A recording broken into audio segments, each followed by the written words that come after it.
Good evening, ladies and gentlemen, and welcome to Scary Stories by the Campfire. We are your late night hosts this evening. Jason, Jason, this isn't the 70s, but I'm no, Jeremy. and tonight, we're hoping it's not going to be a late one, but what we're talking about tonight is Late Night with the Devil. So, this movie has been a long time coming. Has it? Yeah, a little bit. Yeah, actually, I was mildly I was excited for this one. This one was actually this was actually one of the ones we I don't know if I had sent it to Jeremy because as you guys know, we do back and forths with our movies and whatnot. And we've I think Jeremy asked me one time. He was like, "Okay, what's gonna be a solo movie?" And I can't remember if I told him this movie or if I thought about it, but I saw a trailer for this movie and I was like, "Oh my god, I want to see this movie." Because it kept popping up on my Google. It was like this this new horror movie just came out or it's coming out and it's got, you know, phenomenal reviews. Stephen King is praising it. I'm like, I check it out. I saw the trailer for it and I was like, yes, please.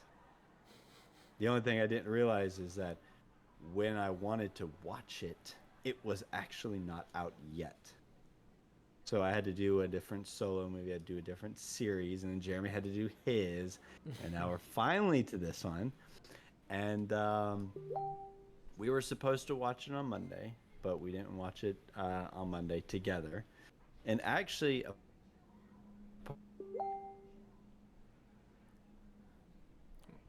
You cut out on me. The devil's coming for you, Jason.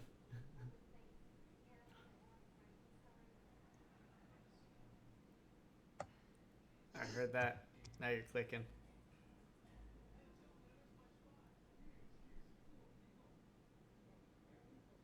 I heard you clicking. yeah, okay, so I'm back now for the moment. But I What decided to microphone are pick you this movie. using? I'm using the one that I was given.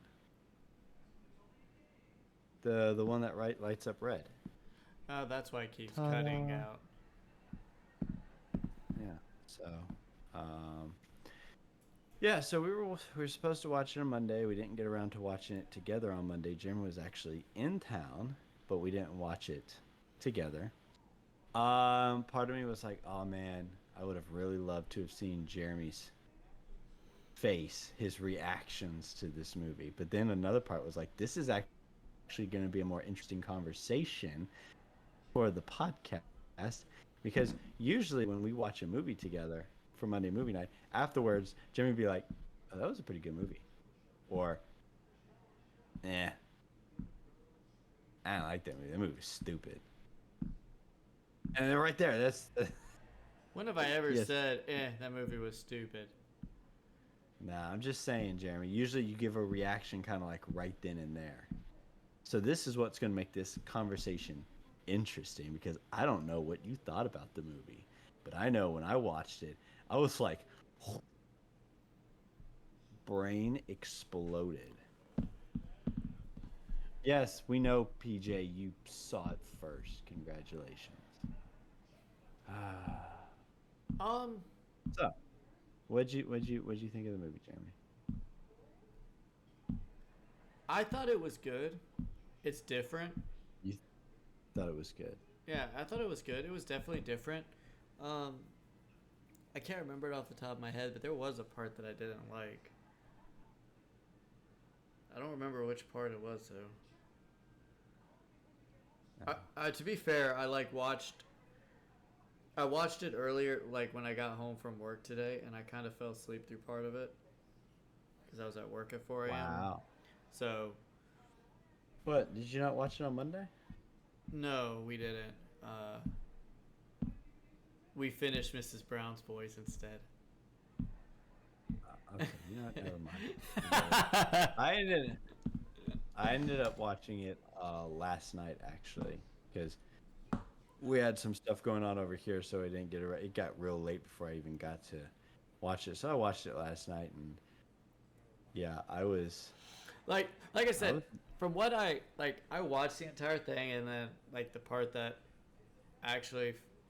where I dozed off, I went back and rewatched all of that, and finished it up. I actually finished it up like about an hour and a half ago. I wasn't a over there. fan of the ending too much. The ending was seemed a little. I wasn't like that big of a fan of the ending. Like, I get what they were going with, that, you know, he's going through all these things and seeing all this stuff, and then he finally sees his. That was the other thing I didn't like. That's what it was. I just remembered. The big thing, my biggest problem with this entire movie, and it's not even that big of a deal, but it's a me thing.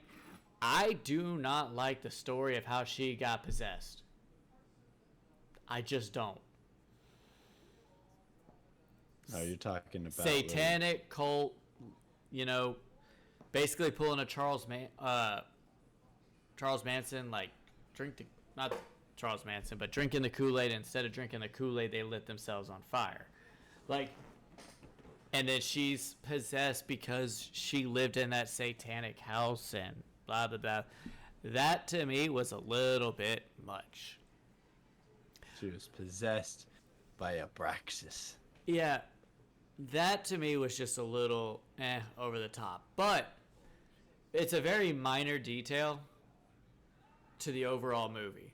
Like, overall, the movie's good. It's different. It's creative. The visuals were really freaking good. I actually thoroughly enjoyed the very beginning of the movie anyway.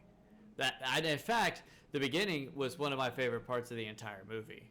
The whole history thing that they went over, like it was a documentary. It reminded me of Dickie Roberts. See, that was the thing. That was the thing about. Oh, you cut.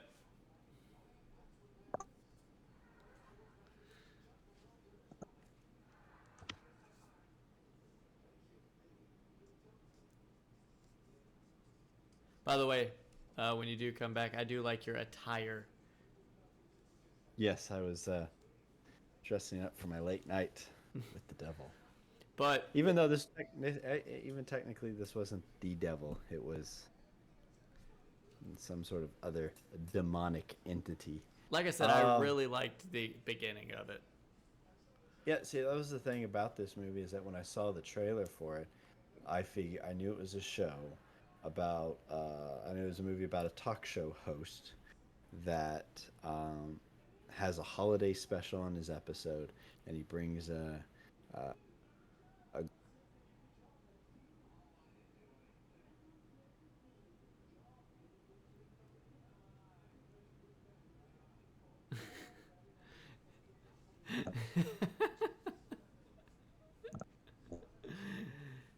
Oh, I forgot to bring this microphone to you when I came to town.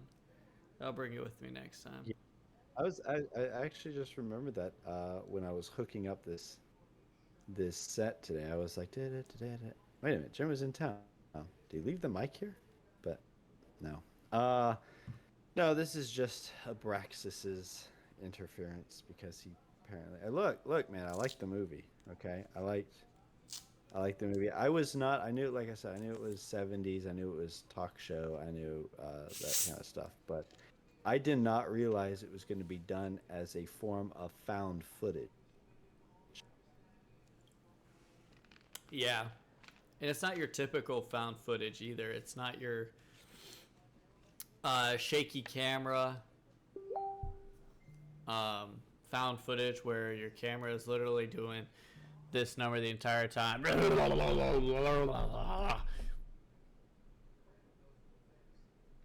Sorry if anybody got motion sick from that. But that's essentially what it, most of those found footages do, Take Blair Witch Project. Perfect example. You know? It's like, oh my god, the whip! All the way across the Yeah, way. yeah. The found footage style is usually hit or miss for me. There's actually it was kind of funny because after I was doing some digging on this movie at work today while I was at on my break. There's actually this movie was they had referenced another movie. It was a TV movie. It was called Ghost Watch. Have you seen that one? It's on No. Shudder. We might pick that one up here at some point, but it's kind of the same thing. It's like except it's more of like a live news thing. It was like reporters going to investigate like this possession or whatever, and it's done in a style that makes it look like it's live television. Mm-hmm. And they actually broadcast it on TV because it was a TV movie, and it caused some people to panic. There was another movie that did kind of the same thing. It's called like Without Warning or something like that. Had something to do with like meteors coming from the sky. Did the same thing. Kind of goes back to like Orson Welles's 1930, 1940 something. The War of the Worlds. Remember that? He did that Yeah. radio broadcast and put the whole world into panic or whatever. Yeah. Yeah. Um, so it led me down that rabbit hole, and a lot of those, I actually do prefer this style of found footage over like the shaky cam stuff. I mean, don't get me wrong, Blair Witch is a surprisingly very good movie, but Yeah, if you get sometimes past just the. yeah, sometimes the shakiness. That's why I didn't like watch Cloverfield because of the shaky cameraness and whatnot. Quarantine's the same But this way. movie, but I loved this movie with the fact that they didn't have just like the scenes that played out in the show, but also the behind the scenes stuff. And they did a very interesting way of doing that, where they had like, and action, and then the cameras are the screens in color, Yeah. the movie's in color, and he's da da da da da da hey da da da da da da hey, doing his little bit or whatever, and then they're like, and he's like, and we're gonna cut to a break now, and they're like, and cut, and then it would sometimes split into two screens, or one screen would be like black and white, Yeah. and you kind of see the production stuff in the background. I'm like, oh, that is really cool. Like I said, they I like that. visually they did fantastic. Visually, it was great. Everything about it was great visually. Uh, I love the little band he had. Yeah, the I little. also loved when she started going psycho. They all started stumbling over each other, throwing their instruments aside to run away.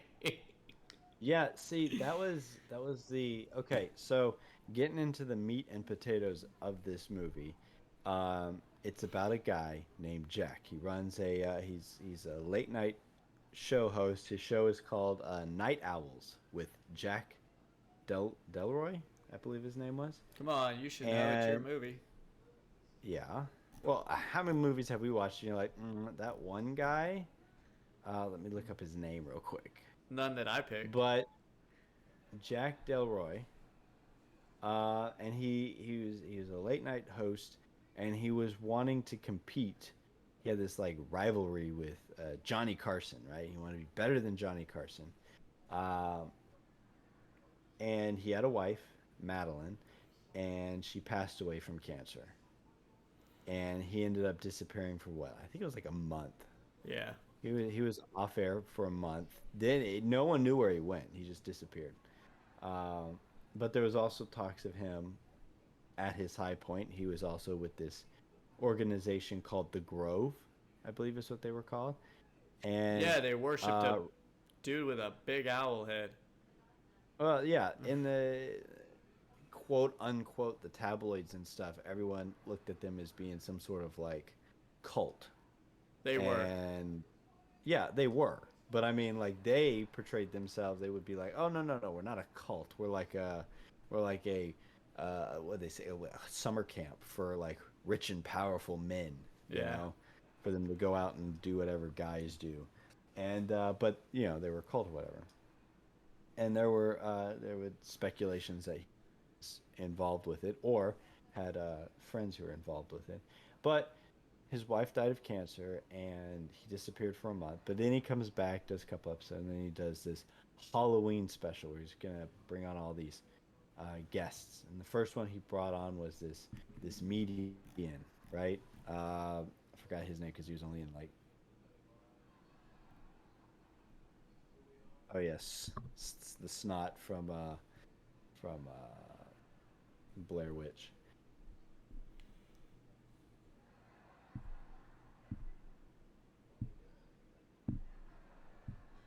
Was it Christo? I think it was. Was what? Yeah, it's Christo. Chris. Crystal, yes, I got the cast list right here in front of me, so I can actually look at it.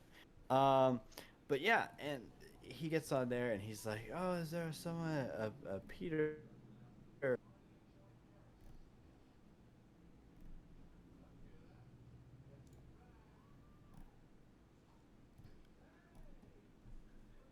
To continue what Jason was saying, he's chanting for names. Is there a Peter? Yeah. Oh, A is that Peter. you? What is, You. is that you? Is it? Did you say yeah? Yeah. Yeah. Okay. Yeah. And this is actually kind of funny because this movie actually had moments where you could laugh. Like that was like a really funny scene where you see like this supposed median trying to like predict. But then I guess He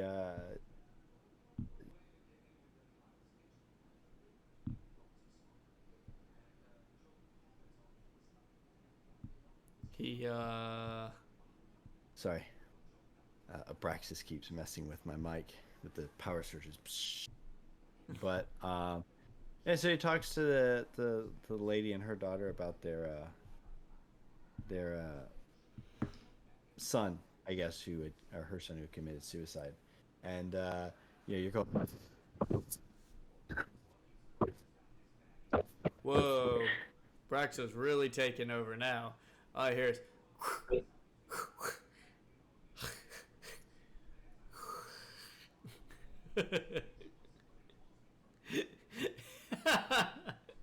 That's literally what it just sounds like. Oh god.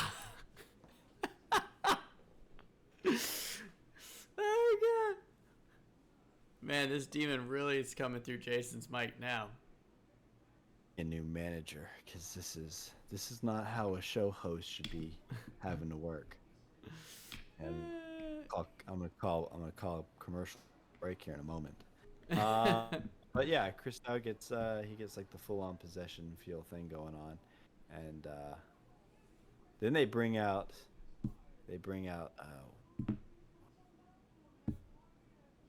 And we'll be right back after this commercial break. Carmichael. Yes, no commercial break. I just touched the mic one time. And I now we are touched the mic. back from our commercial break.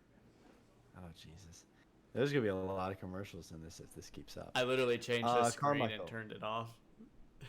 Oh, did you? Yeah. I swapped it to the opening screen really quick. Wow.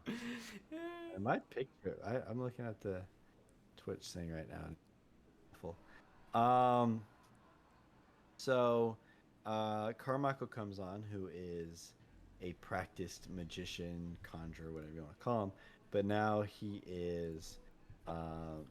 created an organization where He debunks them.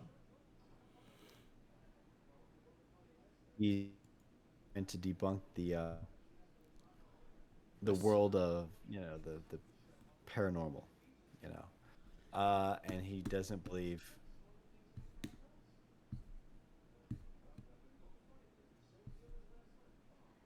He doesn't believe that Lily is possessed by the devil. He doesn't believe that. He doesn't believe that Christou is a certified Guardian, but then Christou like throws up on him. Oh, throws up And a lot, just black. yeah, He ends up dying on the way to the hospital because he throws up too much. yeah. They said he was like hemorrhaging from like everything, and yeah. So then they bring out the main feast, which is Lily and June, Mm-hmm. and Lily is there was the girl who was possessed, and June was the doctor who kind of adopted her in and is trying to help her and wrote a book and stuff like that. But apparently, her and Jack are in a relationship of some sorts, and Hey, kind of what? we've seen June before. She's in a movie we Have we? talked about. I I I I thought she looked familiar. She Where's she plays from? Ashley in Saw 5. Ashley in Saw 5. I don't remember which Saw. I don't remember which one. None of us do. But she plays Ashley in Saw 5.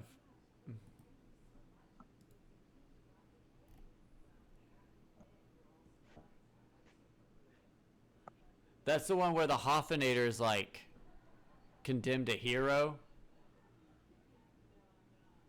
and Agent Strom delves into his past and stuff like that. Uh huh. Yeah, that's that one. Okay, so who's Ashley? That I can't tell you. I don't remember. Been so long since we've What? seen those movies.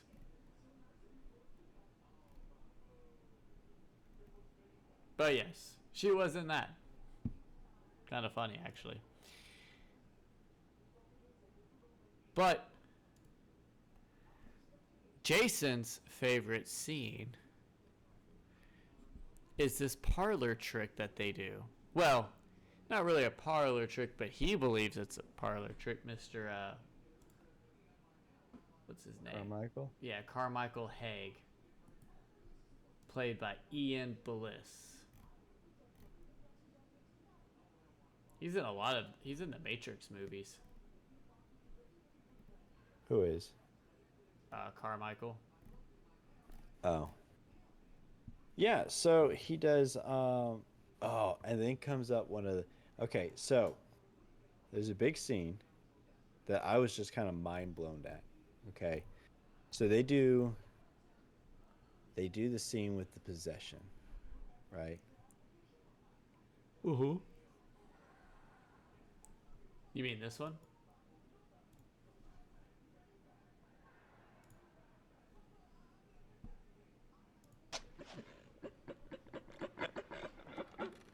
Speak. You know who I am, Doctor. Please.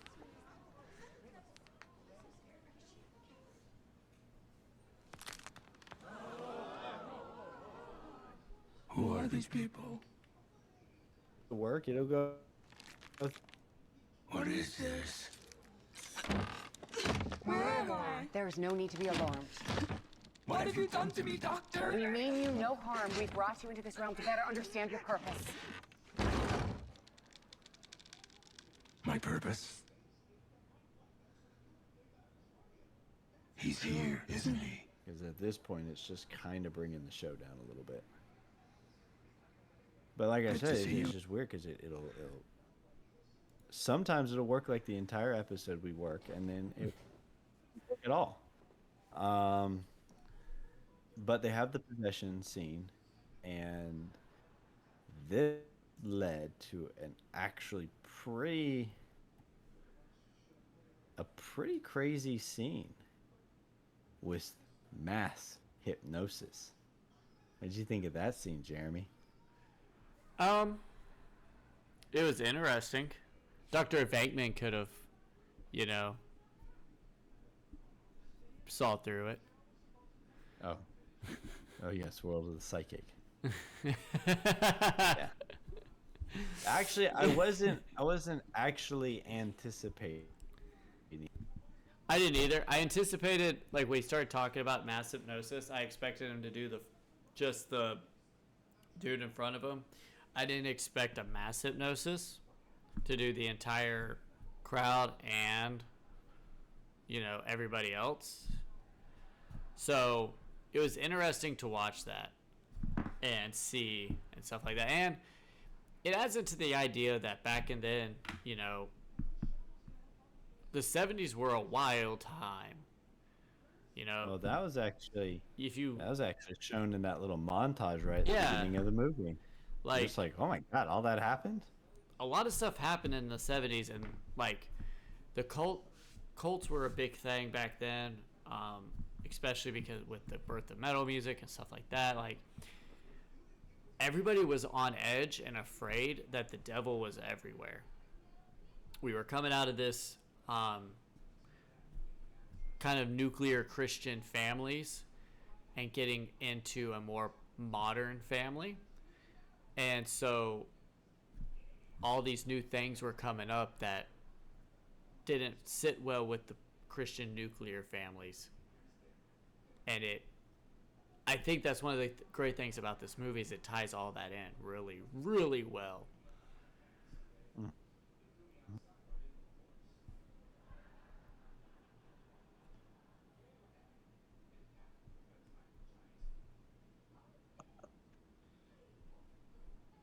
Jeremy. What? You're just clicking away. I'm not clicking on anything. I can see it in your glasses, boy. Ooh, wrong. Hold up, wrong movie.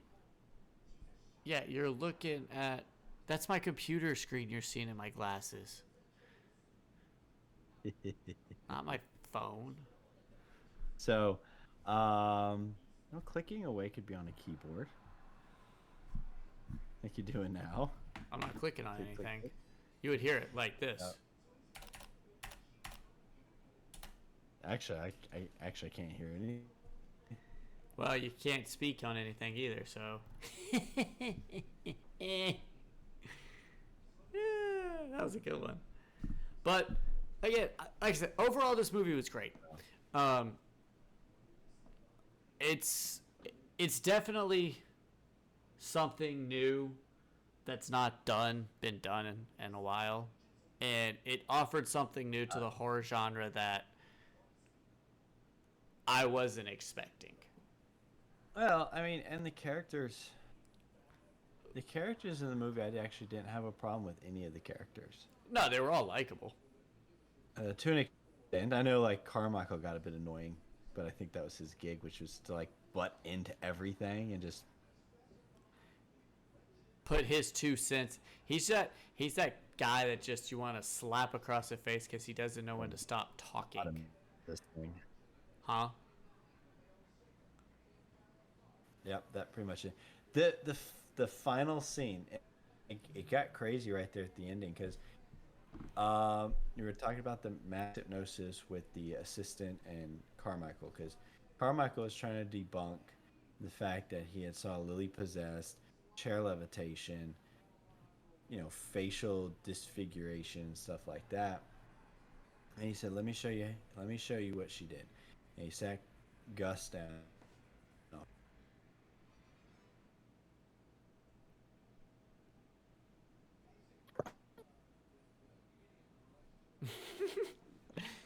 Now it's sounding like you're fast forwarding really fast.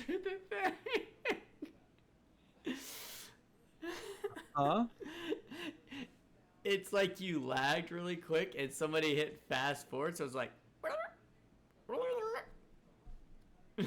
Yeah, probably. That's been happening with you a little bit. You'll like just kind of freeze for a second, and then you'll kind of go into like flash mode. And you're just... But they do that mass hypnosis, and Gus starts like pulling the worms out of his body and whatnot, and I was like, "Oh, gross!" Opens his ew, entire guts open. Yeah, and I'm sitting there going, "Oh, gross," because even Carmichael's like, "Oh, I ain't doing." and then he just snaps his finger and everything's back to normal, and they go back and But did you watch it not on tape. catch the wink? I didn't catch the link. There's a I was Carmichael winks to the camera. Yeah. Well, sorry, I was too distracted by the giant hand-sized worm coming out of that guy's eye socket. It was before all that. It was when he started like, when he was like, started getting at his neck. Carmichael looked at the camera and went, "You look like you're bleeding on your neck." Yeah, I don't remember seeing that, but yeah, then they had the big giant worm split out of his head and whatnot. It was kind of crazy, and then he just snaps his finger and everything's back to normal. Do you know what head Then they go splitting back- I liked? Oh, the one at the, I bet it's the one at the end of the movie. This one right here. Oh boy, we're gonna get.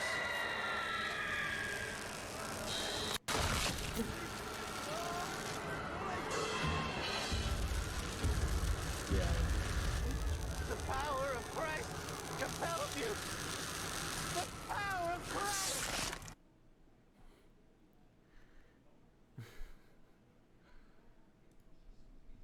Like I said, fantastic visual effects. Yeah, I like how like aged it was. It didn't look like effects that would be done today. It looked like effects that would be done in the 70s. Kind of Ghostbusters-ish. Yeah, Anyway. I could see that. But here's the thing, did you notice that when mass hypnosis thing, we got that out of the way, and then all of a sudden when everyone's rewatching the tape or whatever, Lily becomes possessed again, and that scene happens where she's just murdering everybody, right? June gets killed off, which I was not expecting. That was just kind of like oh god, seriously? Where she got choked up by that Yeah. necklace thing that she was wearing, and then just broken, like slit her throat or whatever, and then Carmichael was set on fire, just. Yep. But when Jack left, and he was going through like the craziness of going through like different episodes and whatnot, did you realize that the quality of film changed? Yes. It changed into like real life, like what we watch today, what it would be made, what it would look like if it was made today, and then once we got back to the end of it, it went back to the normal like 70s look to it. I thought it was actually pretty interesting. I'm like, they changed the quality of it. That's crazy. It kind of just shows that that's not the real world there. And the ending Jeremy was talking about was that, come to find out that Jack did have a hand in a way with his wife's death, because I guess he made a pact or made a deal or something with this entity, because he wanted that fame, he wanted that recognition, he wanted that number one spot, and it cost his wife her life. She ended up with the cancer, and that was how she passed or whatever. But he was having that hallucination where she's lying in her bed or whatever, and she's pretty much dying, and she's just like, take the dagger and go ahead and kill me, because it's what I want. I'm dying anyway, just go ahead and put me out of my misery. So he does that. He stabs her with it. And of course he does like the slow stab. Yeah, just a Like Texas. Well, at least he got it up in her chest. That poor guy in Texas Chainsaw. Oh, he and got the she's slow stab in the stomach. He's just, and then she just leaves him there, and he's just, yeah. But he kills her, and then he just kind of snaps out of it and realizes that he killed Lily. I mean, everyone's still dead, so it's not like anything changed. It's not like he just And then the police were that you can hear sirens in the background. So I'm pretty sure it's gonna be like another one of those Blair Witch things. I think.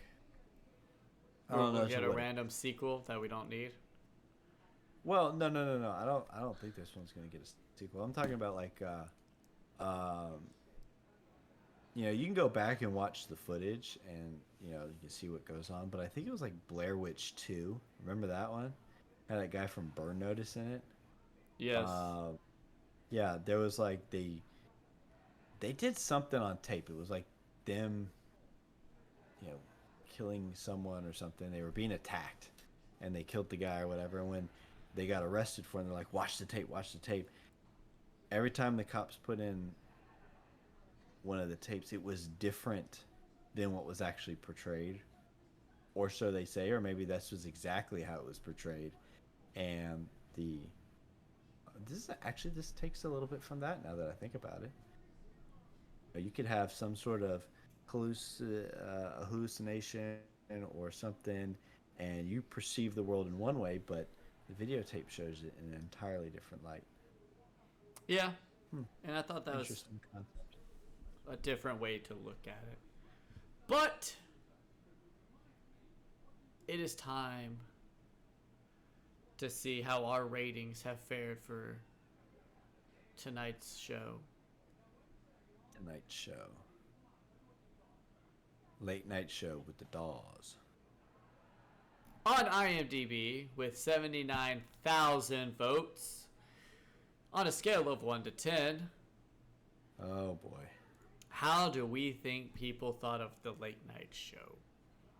I'm gonna start dressing like him. Yeah, he's got that tan. Look at those socks. Jeremy, you see them socks in the background? Yeah. I want some I'm gonna loot. start dressing like the other guy. He gonna dress like Carmichael. Yeah. It is. He's gonna. I'm gonna look like Joe Pesci on My Cousin Vinny when he walks up into that courtroom because he can't wear leather anymore. He had to go buy that velvet suit. That's what we're gonna start doing. We're gonna start dressing like them. And this is our guest tonight. And we'll just introduce each movie as our guest. I guess. All right. This is our special guest tonight. Late Night with the Devil. So we're gonna just change the format, Jeremy. We're gonna go from like scary stories by the campfire to like late night stories with us. That's exactly what it's gonna be called. Late night story us. Is Ravenfire playing with us?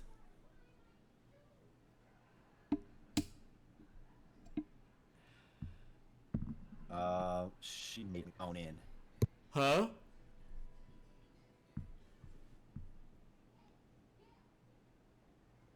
You want a 7? She wants a 7.7?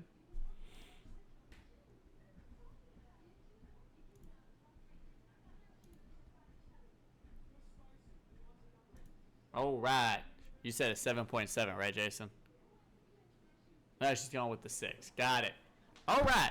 Well, No, she's going with a 6. all right. Jason. You're Carmichael. Oh, you set on fire. I'll take it. Human torch me. Ravenfire. You're Gus. Oh, nice. The power of Christ compels you.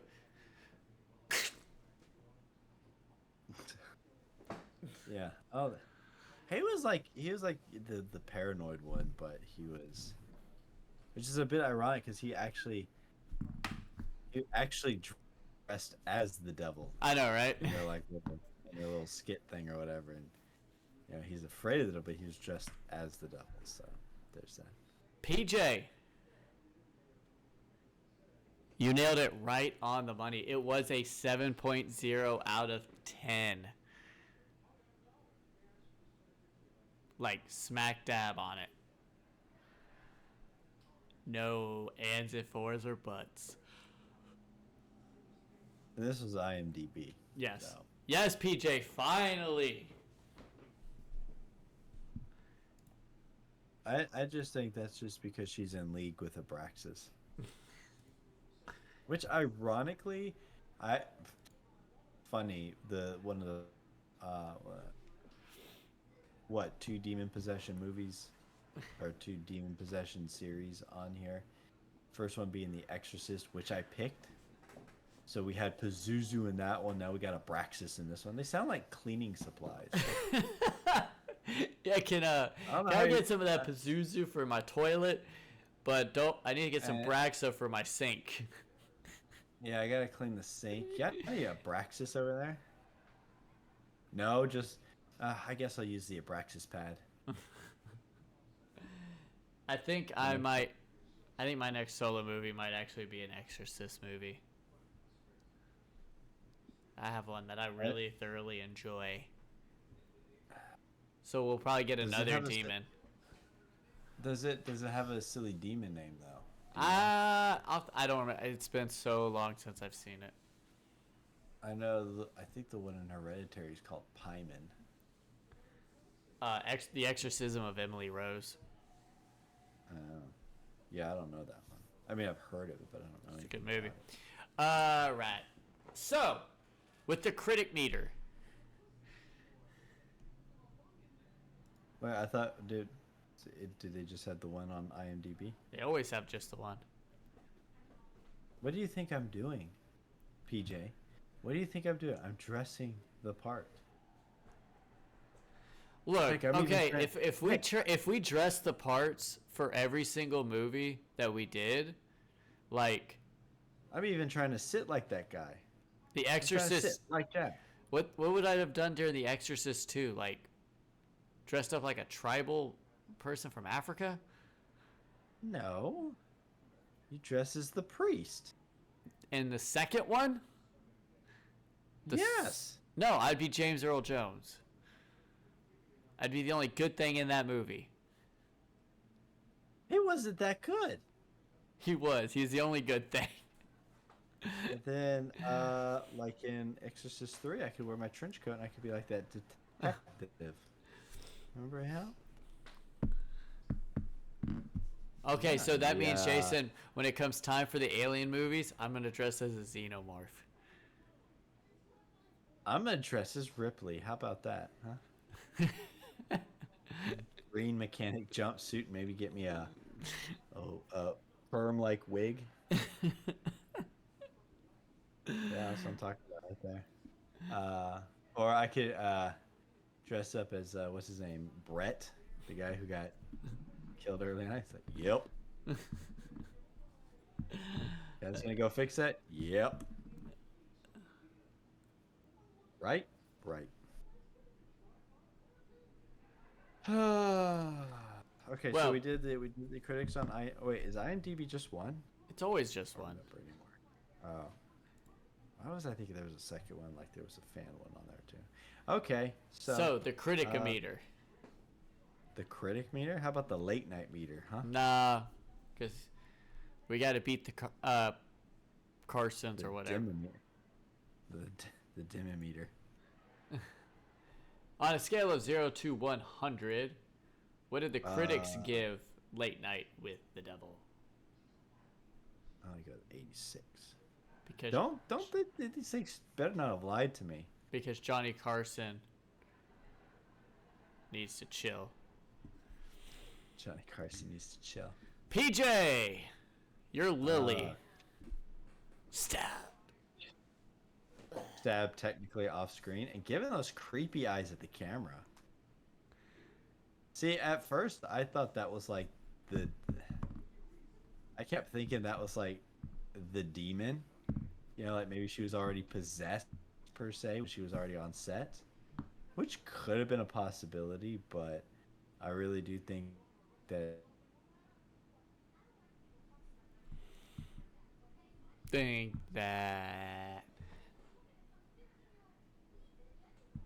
you made fun of Pazuzu, Jason. And now he's coming to help Braxton come take over the podcast. What's going on? You froze up. You froze up for a second. But I was going to say Pazuzu's here to help Braxton take over the podcast. What? You're freezing up. So Pazuzu is coming to take over. No, that's just poor internet. But remember, what did Reagan call Pazuzu in Exorcist? I don't remember. It's been so long since we watched that movie. Wasn't it like Captain Howdy? Yeah, I think so. Something like that. Yeah, it's Captain Howdy. So Lily calls Abraxas Mr. Wriggles. And when I was looking at stuff for this movie, and it led me over to Ghost Watch. Apparently, the demon in that one, whoever calls it Mr. Pipes. Why do they just call him all these weird names? Mr. Pipes, Mr. Wriggles, Captain Howdy. Well, PJ, you're Lily. Just gonna keep going here. Ravenfire, you're June.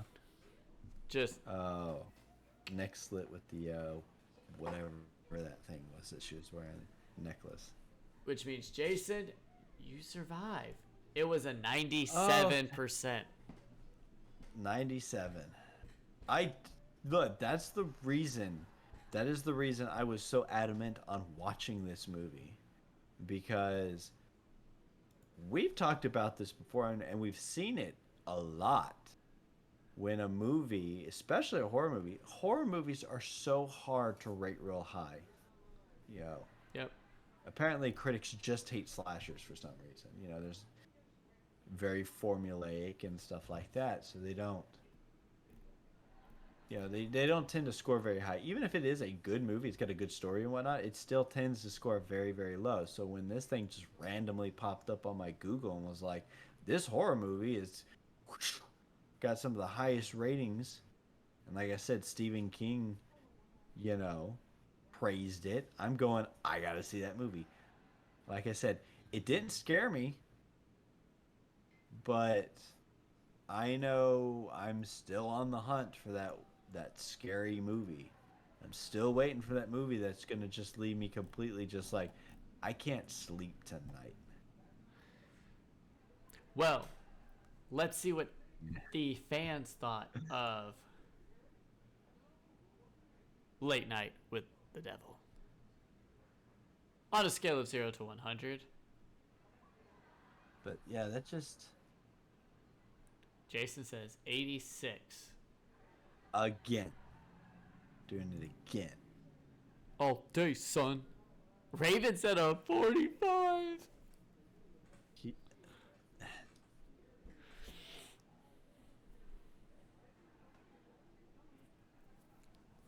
All right.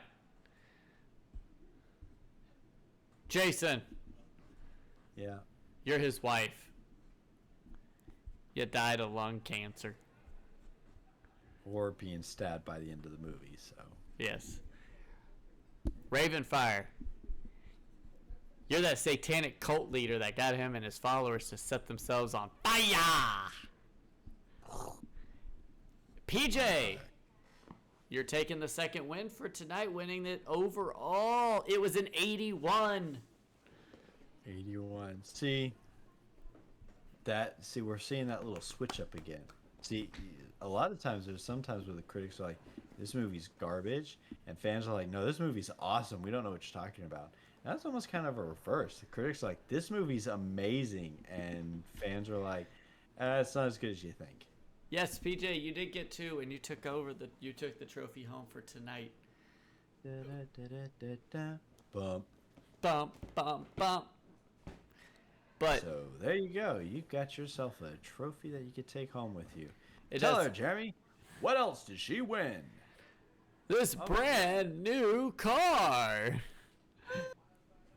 Or you have the choice of that brand new car, or you get to win a trip for 2 to the Bahamas, where you'll stay 3 days, 2 nights in this fantastic luxury resort. I would definitely take the vacation because I'm pretty sure it's all expenses paid. If I took the car, they'd hit me with taxes. Some people, you get the car, you drive it for about 2 months, and then you have to sell it because you can't afford it anymore. So, Well, everybody, that's all the time we have. you take the car, you get a car all the time. You leave those cars alone. Jerry, you said you could dress like Carmichael. Are you gonna wear those pants? I need to find me some 70s plaid pants.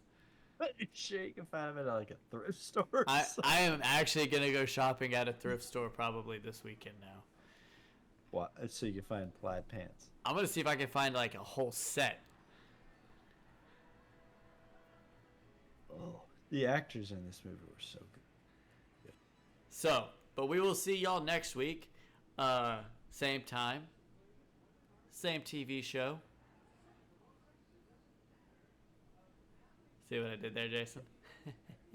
Yes, I see exactly what you did there. But Jason has decided to follow me on the black and white train.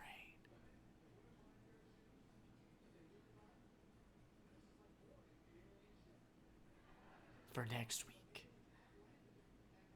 we are going to watch one of the most iconic movies in horror history. Dracula. We already watched Bela Lugosi. So I could have been following your footsteps. Bela Lugosi fame. Herman Munster.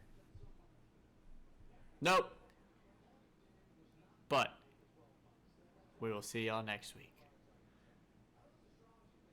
Late night stories Next week. by the campfire. Late night stories with us.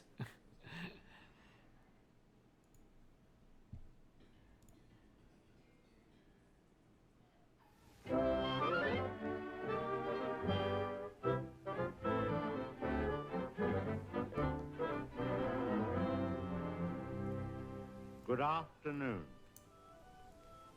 Here we have a quiet little motel, tucked away off the main highway, and as you see, perfectly harmless looking, when in fact, it has now become known as the scene of the crime. This motel also has, as an adjunct, an old house, which is, if I may say so, a little more sinister looking, less innocent than the motel itself. And in this house, the most dire, horrible events took place. I think we can go inside because the place is up for sale, although I don't know who's going to buy it now. In that window on the second floor, the single one in front, that's where the woman was first seen. Let's go inside.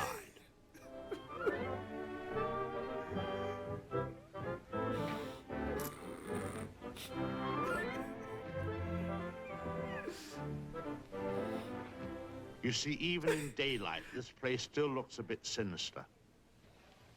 Now, it was at the top of these stairs that the second murder took place. She came out of the door there and met the victim at the top. Of course, in a flash, there was the knife, and in no time, the victim tumbled and fell with a horrible crash. I think the back broke immediately. It hit the floor. It was